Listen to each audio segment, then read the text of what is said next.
I'm not mad. I'm disappointed. It's that one from Dad. It's just flabbergasting that these are the same two teams from game 1 and 2. You know, you expect a pushback from the Panthers. I was worried that these last two games is what this series was going to be, but after the first two, I got completely caught up in belief for good reason. Yeah. Maybe the Panthers aren't capable of doing what they want to do. You know what it looks like when they impose their will. And my problem is that when a team like the Florida Panthers imposes their will on these Maple Leafs, instead of saying, no, you've stepped it up a notch, now we're taking a step too. We are not going to relinquish. When the Panthers go like this and step up, instead of following suit, they go backwards. And the gap between their play is so phenomenally large and wide that they get blown out 2 games in a row. And that is this team's problem. When the going gets tough, they fold. And, Bobby McMahon isn't supposed to win this series. Yeah. Right? Yarncroke isn't supposed to win this series. These guys aren't. It's not how teams work. Is everyone waiting for those guys to come and save the day? Your engine is what gets you there, and you lead with your superstars and your star players. And Austin Matthews, he's locked up. He's going to be a Leaf for a while, unless something wild happens. And I just have to assume that he's severely injured. I mean, he's whiffing on pucks, forehand and backhand. He can't hit the net. He's a semblance of himself. Even if he was 100%, people have their doubts about his compete level. But Mitch Marner, how on earth do those people on Twitter, and you know who you are, how do they defend these guys 9 years in a row?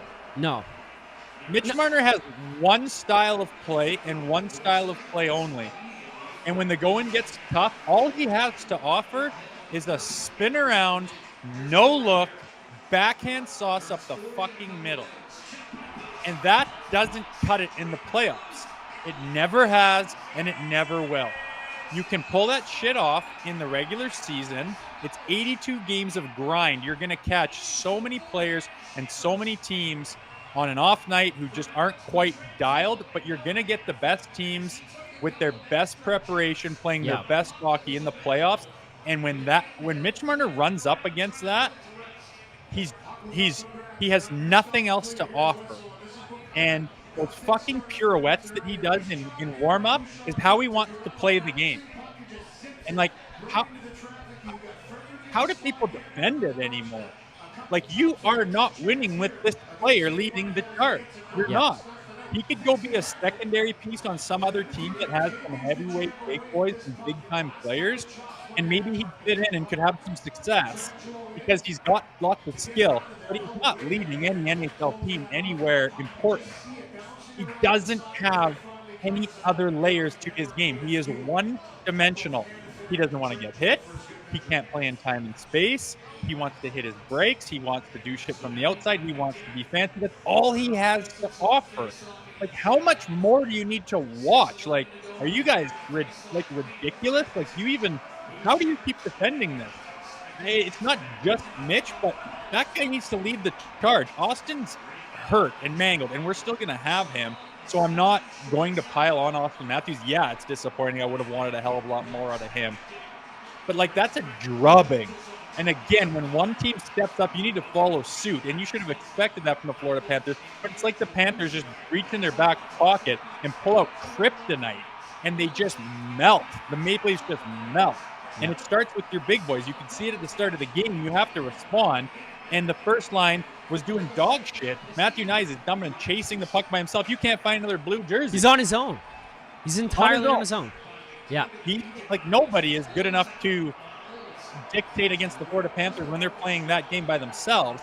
It takes a concerted effort by your leadership because you have those shifts. You need to have 3-4 big chances every period. Whoa, get the crowd in it. Oh, that was so close. Oh, you fucking buried one. Then everyone follows suit, and it's momentum, and you start the engine up, and you start to drive it, and everyone jumps on board, and you start heading downhill with the momentum.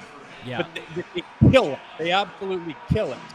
And That's the fucking result right there, what we watched the last 2 games. Make sure to check out more of our content right here on the Leafs Nation YouTube page. We got long-form interviews, we got clips, we got epic rants by Jay Rosehill. We simply have it all. And don't forget, you can find out much more at theleafsnation.com. Thanks so much for watching.